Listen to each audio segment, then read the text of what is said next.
Hello and welcome to the Everything is Black and White podcast live on Facebook, YouTube, and Twitter, and later on our podcast channel.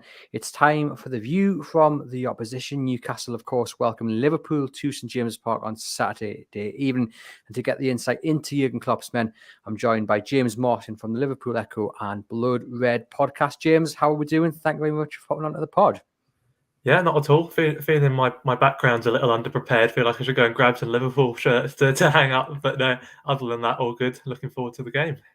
Yes, I'm happy James has mentioned that we've got the green screen, we've got the big banner for those listening later on the podcast. It's looking visually very, very pleasing. I've been having fun with the green screen all morning trying to get it prepped, but we've got half a Newcastle United badge there, so it's looking all right.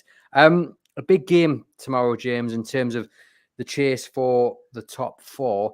And I think if you'd said to any Newcastle United fan at the start of the season that they'd be 9 points ahead of Liverpool at this point in the season, they wouldn't have believed you. My first question to you is, what has gone wrong in Liverpool's season for that to happen? I know Newcastle fans will say Newcastle have been brilliant. That's a big element to why they're so far ahead. But you would have expected Liverpool to be above them, perhaps, or at least on level footing. Yeah, I don't think too many Liverpool fans would have believed you if you'd said the same thing at the start of the season, to be fair. I mean, no disrespect to Newcastle, but I think the progress that your team has made has caught everyone by surprise, really, in terms of the speed of it. Well, I think everyone expected it to be coming, but maybe not this soon. But in terms of the Liverpool camp, obviously that's the significant reason for the gap. As good as Newcastle have been, Liverpool have been poor. It's been a myriad of issues, really. It's really hard to know where to start. It's there's a bit more optimism after the derby. It looked a little bit like the Liverpool of old, if you will, coupled with a couple of new players starting to really make their mark. Darwin Núñez looked good again. Stefan Bajcetic coming through. He's looked excellent in the last few games. But yeah, if we take the season as a whole, it's just been, I mean, the aging midfield is a thing that has been highlighted a lot. You look at the likes of Jordan Henderson, obviously James Milner, the extreme example, even Fabinho, who's not that old. I think he's turned 29, but it's just the sheer number of minutes he's accumulated. Some of that you could look at last season. That applies to the whole squad. Obviously, Liverpool played record numbers of games as they came so close to the quadruple, and that took its toll physically and, of course, mentally as well. It's hard not to sound like it's excuses. And to be fair, by this point in the season, it really shouldn't be still in the systems. Jamie Carragher made a similar point the other day. Maybe you could use that as a reason for the first couple of months, but maybe not so much anymore. So yeah, you look at more the physical side and just the burnout that's happened, combined with the kind of squad all aging together. Then I've mentioned the new players as a positive, but you have to look at the integration of those players as well. That takes time. It is the sort of kind of rebuilding period, if you like. No one would have signed up for that at the start of the season. They wouldn't have accepted a rebuilding year, but that does seem to be the reality of it. And like you say, it's all about the top four now. That looks to be the absolute summit of Liverpool's ambitions this season. Yeah, 100%. I mean, in terms of Liverpool and the top four, do they have to win against Newcastle on Saturday to stand a real chance of qualifying for the Champions League next season? I think they have to win to stand any chance of nicking Newcastle's spot in the top four. Maybe if it's a draw and some of the other sort of contenders drop points, there could still be an outside shot at sort of ousting one of them. But yeah, I mean, any game against top four rivals now is just massive because the swing involved. Liverpool needs it to go in their favour. If it doesn't, it looks insurmountable. So yeah, I think it's as close to a must-win as you can get with so many games left of the season, really. You mentioned there the win over Everton earlier in the week. I mean, against an Everton side who, yes, had beaten Arsenal, but we all know the troubles that Sean Dyche is going to have to sort out if Everton are going to survive the drop. Is it a case that Liverpool played really well, or was it a case that they were also facing a pretty poor opposition? I think it's both, and I think what really stood out from the game is how much there's been fine margins at work this season. I mean, it's the case every year, but you look at how Liverpool took the lead, where Everton had been awarded the corner 18 seconds before, they'd hit the post 12 seconds before. It was the fastest ever goal in the Premier League from one team hitting the woodwork to the other team going up and scoring. So if that had gone in, it could have been yet another game like Liverpool fans have seen far too many of this season, where they concede first and then they struggle. So yeah, it could all have been a very, very different narrative. But having taken the lead, Liverpool did look a lot closer to the Liverpool of old.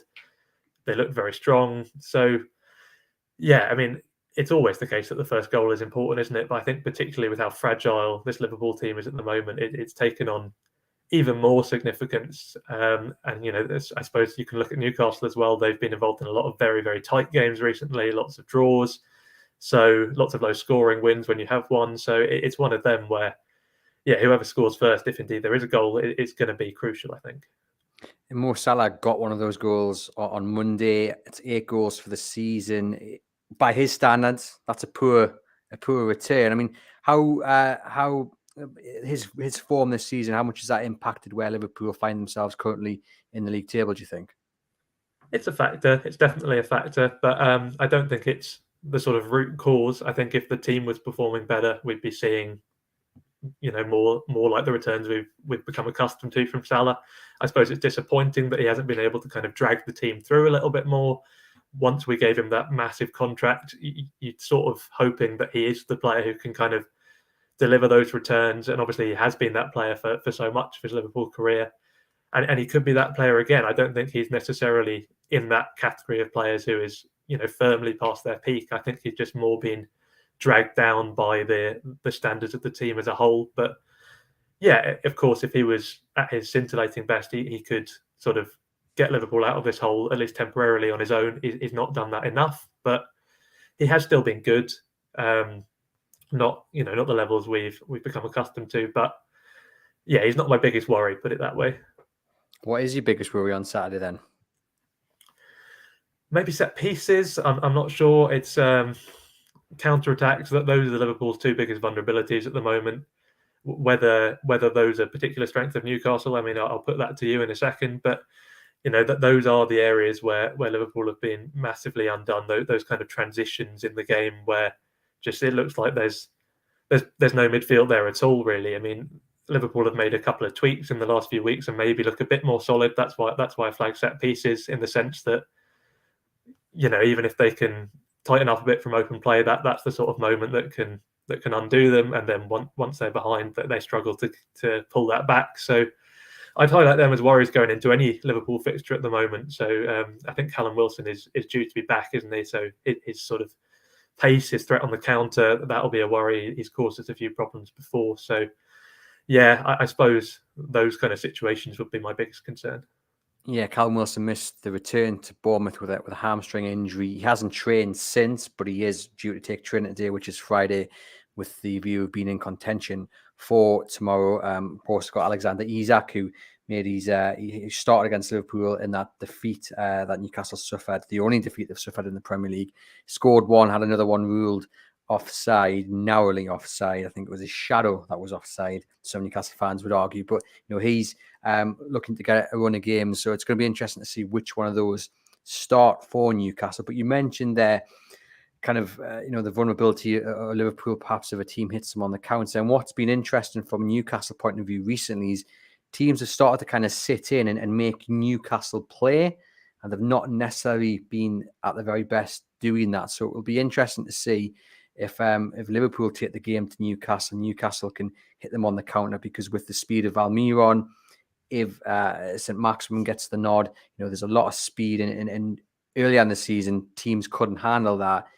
The secret seems to be out the bag, so it's going to certainly be interesting to see how Liverpool approach this one. On Monday against Everton, you had Liverpool had three big players returning to the fold. You had Firmino, Van Dijk, and Jota. Just how crucial are their return to the squad going to be this Saturday, and I guess in the race for the top four? Yeah, massive. I think Jota might not be the one you'd necessarily pick out of that, but I think he could be the most significant. It's hard to overlook Van Dijk, but in terms of the depth that the club has, it's very strong at centre back. All of the centre backs have been made to look poor at times this season for Liverpool, but I think most fans watching us would say that's because, well, at least partly because of the midfield failings in front of them. They've been exposed to 1-versus-1 situations far too often. So with Van Dijk out, I mean, Gomez has had his shaky moments. Konate, of course, is out injured at the moment as well. But when he did step up, he looked okay, but despite having those moments as well. So, yeah, I always feel like Liverpool can sort of cope with him, without him, I should say, for shortish periods of time. It'll be great to have him back, but I think Jota has been one of the bigger misses, particularly given that that's coincided with the absence of Diaz. I mean, that's 2/3 of the sort of Liverpool front line that's been sort of earmarked as the new front three, if you will, and they just haven't been fit for the vast majority of the campaign. And equally, the midfield, they haven't just fallen off a cliff overnight. So you have to look at the forward line as well. Maybe their pressing has dropped off, and that's not helping them out. Jota is potentially the best presser in this Liverpool squad now.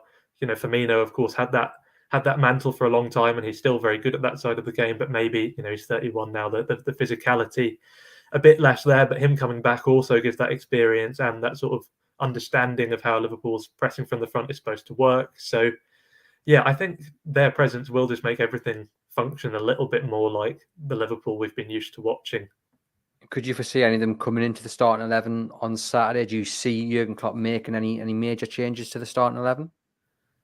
It seemed positive on Van Dijk. I think he's still in his press conference now, or at least it might have just finished. But from what I saw of that, it seemed as though Van Dijk might come straight back in. He's definitely the one you'd pick out. If he's ready to start, he will start. That's been the case ever since we signed him, really. He was a transformational player and is still one of the most important in the team. So, yeah, I could see him coming in. It'll be interesting to see who dropped out for that. It was Gomez and Matip last time. They did all right against Everton. Matip had a bit of a shaky moment early on, which he got away with. So, yeah, I think probably I'd expect it to be Van Dijk and Gomez. They were the main partnership in the title-winning season, which gets forgotten a lot. Gomez has obviously had major injury trouble since then, but they do have a strong understanding. And if they can get a run of games going, then maybe that'll be a positive in the top four race. But from a Newcastle perspective, you'd be looking at it thinking, they haven't played together in a little while. Van Dijk's been out. Is there going to be some rust there? So that'll be an interesting one to watch. Could go either way. I think with the other two, you're probably looking at Klopp just finally having some options to change the game from the bench. That's been another problem this season because of the injuries. That's been sorely lacking. Occasionally it's worked in our favour. You look at the last Newcastle game where Fabio Carvalho was the one to come on and win it. He's barely been involved recently with players starting to come back. So, and I mean, Stefan Bajcetic wouldn't have been anywhere near the team without injuries. He's been one of our best players recently, as I mentioned. So, there has been positives to it, but there's no doubt that having these kind of senior elite players, particularly attackers, back on the bench to give Klopp some options is massive. And I think that's almost bigger than the impact on the starting 11, really. So I'm just looking here at what Klopp had to say in his press conference. He said on Van Dijk that he was in training yesterday and he looked absolutely ready. And then on the squad depth, as you say there, James, he says we had some senior players not able to get in the squad for the first time in a long time. We have options now. And then, of course, he's been talking about Newcastle United. You mentioned there the fixture back in August, the only time Newcastle, as I said earlier in the show, have been defeated in the Premier League this season. It was quite a chaotic end to that game. Very late winner. Newcastle fans were feeling controversial circumstances. And there is, the feeling amongst some that Newcastle are out for revenge. Eddie Howe said this morning that that Newcastle don't owe Jurgen Klopp one. But it's certainly going to be a tasty atmosphere, I'd imagine, at St James's Park. In terms of Liverpool's view on that game back in August, do you think they'll be expecting Newcastle looking to get revenge, or do you think it was a win, it was a result, it hasn't really played much in terms of the preparation going into the return fixture on Saturday? I don't imagine it will have had too much of an impact. I suppose from a positive side of things for Liverpool, maybe it gives that bit of confidence. Like you say, Newcastle haven't been defeated by anyone else. So, despite what you're calling the controversial circumstances, maybe Liverpool will think, okay, we're the only team who can know for sure we can get a win here. But yeah, I think, like you say, I think if it does make a difference, if it does have an impact, it will be in terms of the crowds. I mean, St James's Park is great, at any time, but they'll be even more up for it. They'll maybe see it. You'll maybe see it as that kind of revenge, even if Eddie Howe doesn't see it that way. And any decision that goes against Newcastle, you can already imagine what reception that'll get. That'll pile the pressure on. It'll be hostile. So yeah, if there's an impact, it'll be in the intangibles like that. But in terms of Liverpool's preparation, no, I don't think it'll really make a difference.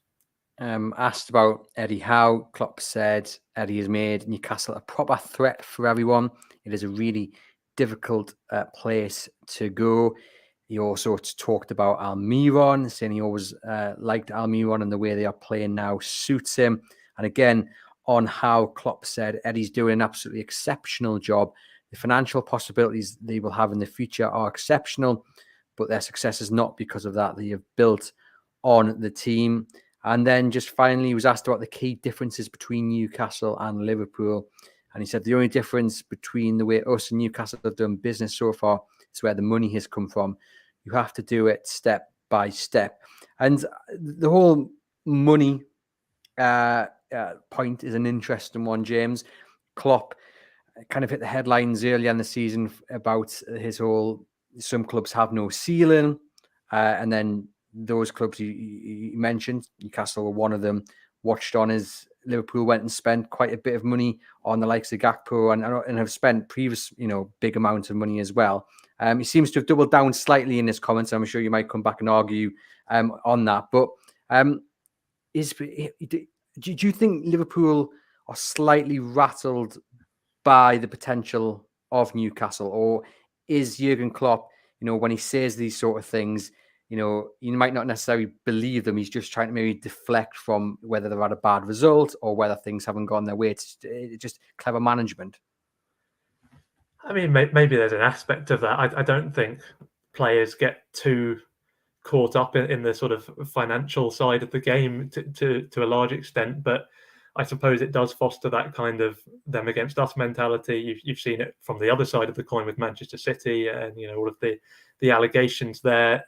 Pep Guardiola comes out swinging and tries to have this kind of establishment versus us mentality. And I suppose you can flip that on its head and have the kind of state-backed clubs versus everyone else mentality. And maybe that does get players up a little bit. So maybe there's an element of smart management. But I do think fundamentally Klopp believes what he's saying, and I'm inclined to agree with him in a lot of ways as well.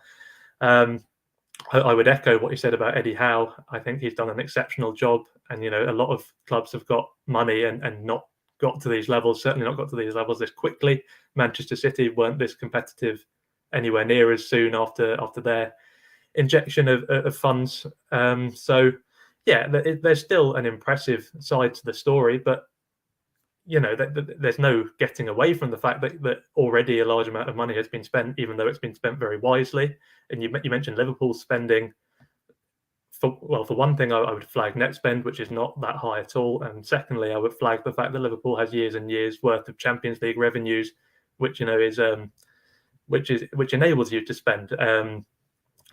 It's nowhere near FFP limits. I know Newcastle have had a bit of trouble with that in January, by the sounds of things, in terms of limiting what else they could do. I think Eddie Howe seemed to suggest they were mindful of being close to thresholds, from what I read. But and Liverpool are nowhere near those concerns, because it's still not spending anywhere near as much as it makes, which is not necessarily something to boast about. It's wound up a lot of Liverpool fans, but no, I don't think there's any way that the finger could be pointed back at us in terms of lavish spending. I think, if anything, Liverpool has been guilty of not investing enough in the squad, which is why we are where we are this season. An interesting point. I'd be interested to see what our viewers watching live think about that. Do drop your comments to us, and I'll put them to James. Just in terms of Newcastle kind of upsetting the established order at the top of the Premier League, you mentioned right at the start, it has come much quicker than I think anyone anticipated, probably Eddie Howe and the owners included in that. But Newcastle are looking like the real deal. Just how, again, are Liverpool, they must be concerned because of the way the league table is now. Just how rattled do you think they are with the fact that Newcastle look like they are hopefully here to stay? I don't know if I'd use the word rattled. I don't think FSG, the Liverpool owners, will like it. They have always been very big on the kind of spend your revenue sort of model. I'm not saying Newcastle have had any sort of breaches of FFP. Clearly, they haven't. But the FSG have always been the big champions of financial fair play. That's been cited as one of the reasons, maybe, that they were looking at sort of either getting out entirely or letting another partner come on board, because of it's just getting harder and harder to compete. That's not a criticism of Newcastle, certainly not of Newcastle fans. They had no say over who took over the club, and obviously with Mike Ashley beforehand, any takeover would have been more or less welcome. So I would never criticise Newcastle supporters, I don't think. But on the other hand, it's obviously going to wind up clubs who are run like Liverpool are run.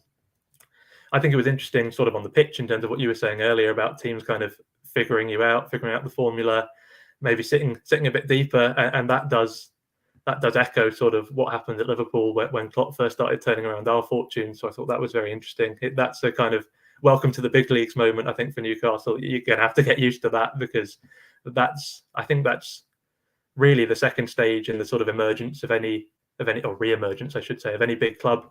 You have the initial joy of this attacking football where teams don't expect you to be as good as you are, and transitions can be massive.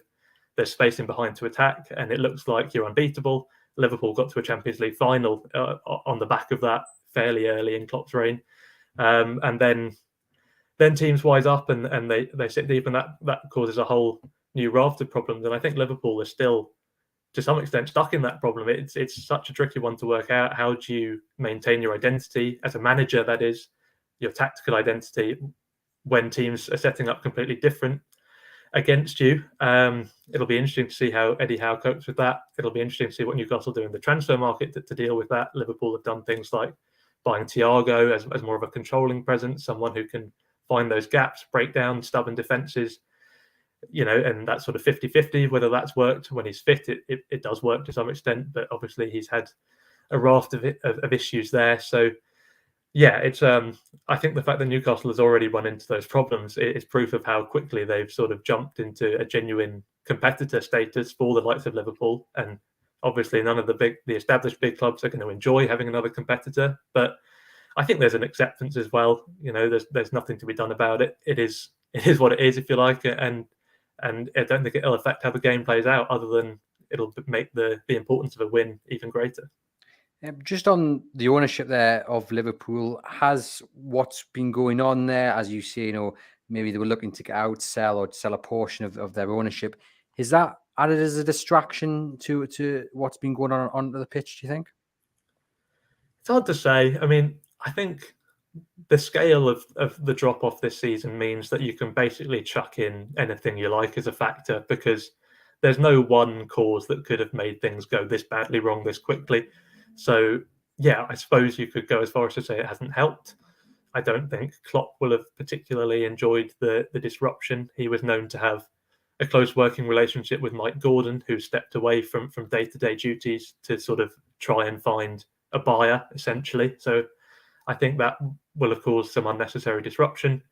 It's another one where I don't know how much that transmits to the players. I don't think too many of them will concern themselves with it, but yeah, I think you can mention it as one of the many things that hasn't helped. And just in terms of Jurgen Klopp, and we've got a few people in the comments here talking about his press conferences of late, and he seems to be, again, looking from the outside in, a little bit stressed. Some of the comments to journalists and just some of the things he's been saying. Is he under pressure? I'm not necessarily talking maybe from Liverpool's owners, but I guess from himself, because he sets such high standards, and for Liverpool to be so far off the Premier League title, let alone the top four, I guess the standards he's set, and when they're not meeting them standards, he is going to be putting himself under immense pressure to improve. Yeah, definitely. Of course he is. I think Liverpool fans, 99% of them would want Klopp to stay 100%. So it's, I think that the only concern has been, would he walk? We saw it with Borussia Dortmund, where he didn't think he was a the right man to take them forward anymore. So I don't think anyone's worried about a sacking. The club won't sack him, and rightly so. And to be honest, I don't think he'll walk away either from what he said in press conferences. I see what you mean. He has seemed stressed, and I think you've put your finger on why. He demands the best of himself and of his team, and he's not been getting it, at least until the last game. So, yeah, I mean, it's a tough time for him as a manager, but he seems to think that he'll be backed in the summer. Obviously, there's talk of Jude Bellingham. Frankly, Liverpool would need more than that because he can't fix everything on his own. But, it does seem as though everyone is on the same page in terms of where the rebuild needs to go. Klopp seems enthused by it, even if he's unhappy with the current situation. So, yeah, provided FSG sort of delivers on what appears to have been promised or hinted at for the summer, then I think Klopp will be going nowhere, and I think he'll be the right man to lead the rebuild. I mean, we saw after Dortmund, of course, he came pretty much immediately to Liverpool and then turned the team around almost overnight. So it's not that he's become a bad manager. He's still an elite manager. It's just he doesn't necessarily have the tools at his disposal that he needs to win right now. So it's the squad that needs to change, not the manager. And I guess bigger picture, to be able to rebuild Liverpool, the top four is absolutely crucial for that, because you want to be able to offer Champions League football. And it goes to reaffirm just how big of a game this is for both sides, because if Liverpool don't qualify for the Champions League, Newcastle do, and that most certainly will have an impact going into the transfer window in the summer, where Newcastle can say, well, we have top four football to offer you, and Liverpool can't.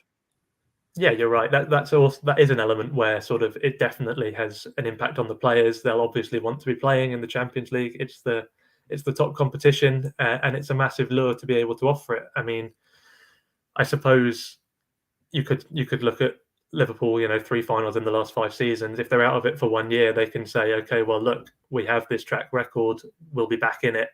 And you'd like to think any ambitious player, any sort of rational player would sort of see that side of things and hopefully not be put off a move. But it makes it harder 100%. And of course, what we've touched upon with the models of the two clubs as well, that they are inescapably very different. And so a lack of Champions League revenues would massively change, I think, FSG's perspective on the summer spending.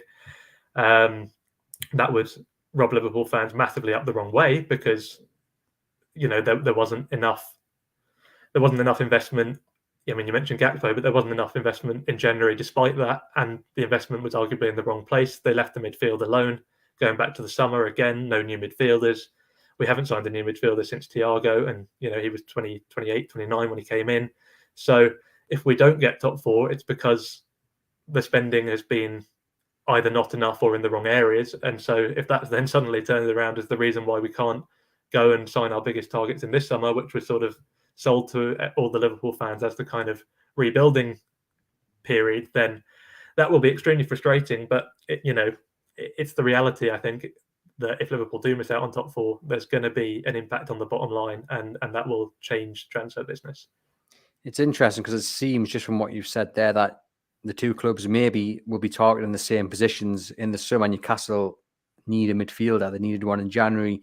They didn't get one. It's been kind of reaffirmed with Bruno being suspended, and they've only got Sean Longstaff and Joe Linton now because Joe Willock is out injured. He raced to be fit for the cup final, but certainly out of this game against Liverpool. So it's going to be interesting to see what happens in the summer, because it looks like they potentially will go for similar positions. Penultimate question then, James. You mentioned Liverpool fans there.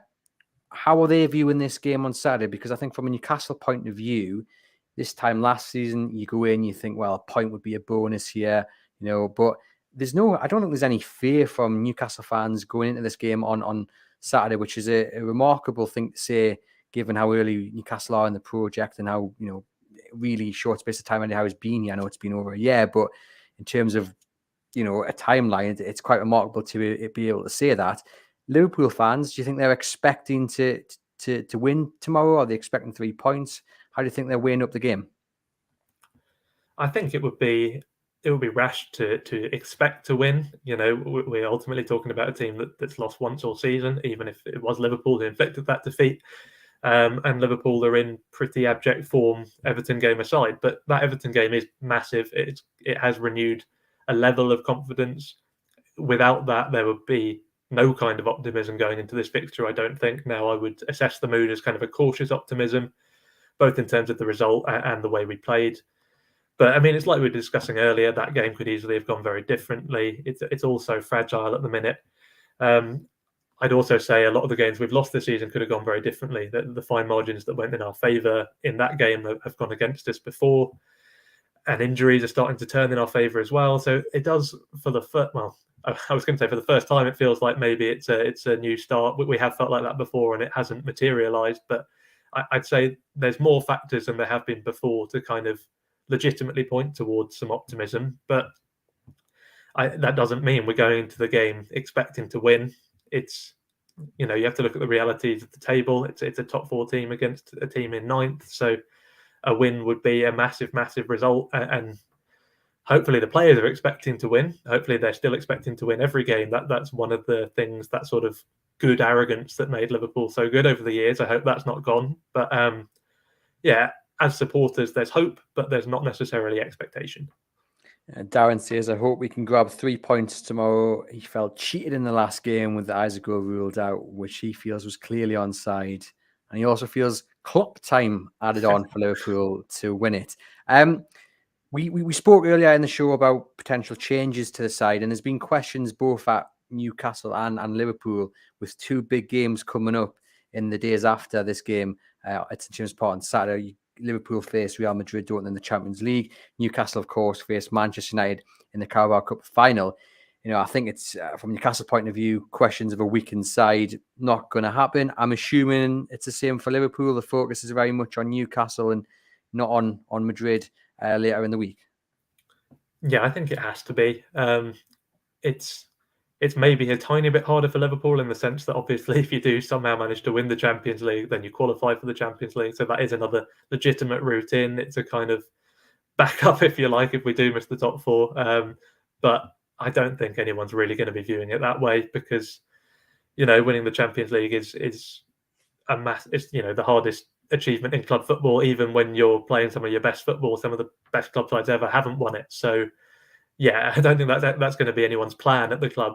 The sort of the route back into the Champions League for next season and getting those all-important Champions League revenues will be trying to improve in the league, trying to nick that 4th spot. We saw a couple of seasons ago when Liverpool were hit by injuries, they looked very much out of the top 4 race and then put together a run at the end of the season, ultimately finished 3rd. So I think that'll be the hope, is that they can do that again. And that means taking every league game massively seriously. It has to go one game at a time. You can't be looking at Real Madrid just yet, really. The fact that it's Saturday and then Wednesday, I think, means as well, if Klopp wanted to basically field the same team in both, he could do that. So yeah, I don't think it'll have too much of an impact. There we have it then. I'm just going to quickly answer this question from Darren before I get your score prediction, James. Will we see Alan St-Maximin, Isak and Gordon start against Liverpool? I think that would be the pick of many players, many fans, sorry. I think we'll definitely see St-Maximin and Isak starting. Gordon, I don't know, but you would think he would probably come in for Joe Willock and make his full debut for Newcastle United. Looks like a very exciting player signed from the blue side of Merseyside in January. And just on that, I mean, is there any player, James, from a Newcastle point of view that you're looking forward to seeing, that you think Liverpool will be, Jurgen Klopp's flagged it up as maybe the player to stop on Saturday? It's a tricky one. I mean, you mentioned how Isak had some joy last time, and I think that will be in the minds of Klopp and of his backroom team. He was a menace. So if he's involved, if he starts, then he'll be one to watch out for. Like we were highlighting earlier with the counter-attacks, I suppose he's very much the kind of player who can carry that threat. So yeah, I think that'll be on the minds of Liverpool. It's if he'd been playing, then Bruno would have been one that we'd flag up. He's also one that Liverpool would flag up about the mismanagement of the Liverpool midfield in recent years. Because I mean, quite why we didn't throw everything at signing him is a mystery. He's been a revelation at Newcastle. He just seems to do everything exceptionally well, and yeah, so there'll be a relief almost that he's not he's not going to be involved, I think, which is credit to what a good signing that was and how well he's done. But in terms of the ones involved, I would be looking at those pacey players. Saint-Maximin, if he plays as well. And I mean, he's played less of a part in this season for Newcastle than I thought he would. He looked like the most exciting player in the squad. A year and a half ago, and he's been almost peripheral really in this campaign, which has been surprising. But he's still very much the kind of player who could hurt us.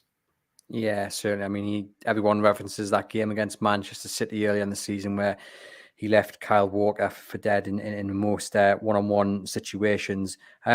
It's a big game for him. I think every game that he starts is a big game because Bruno will be back and available after this Liverpool game, and that probably means Saint-Maximin drops out and Joe Linton would go onto the left in place of him and Bruno back in the centre. So massive game for him against Liverpool to maybe even secure his spot in the cup final team. But I think that's unlikely. But under the lights at St James's Park, he always seems to do well against the big teams and when the cameras are there. So fingers crossed he can put in a performance.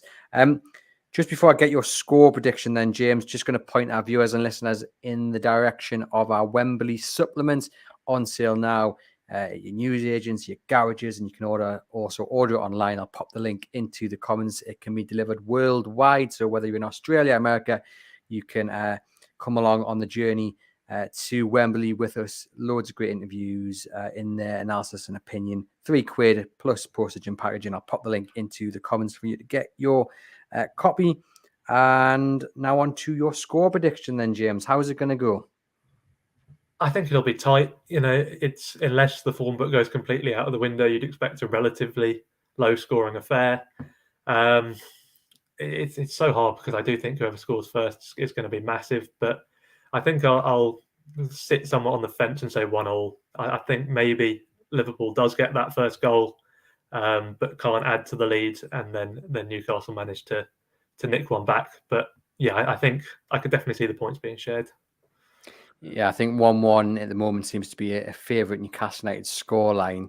5 out of the 6 games of draw and a few 1-1 draws in that. So it seems to be a popular one with Newcastle at the moment, but hopefully from a Newcastle point of view, they can get back to winning ways. I said on yesterday's podcast, it would be 2-0 to Newcastle. And I'm going to stick with that. I'm going to be optimistic, perhaps not realistic, but I'm going to stick with a 2-0 win to Newcastle United.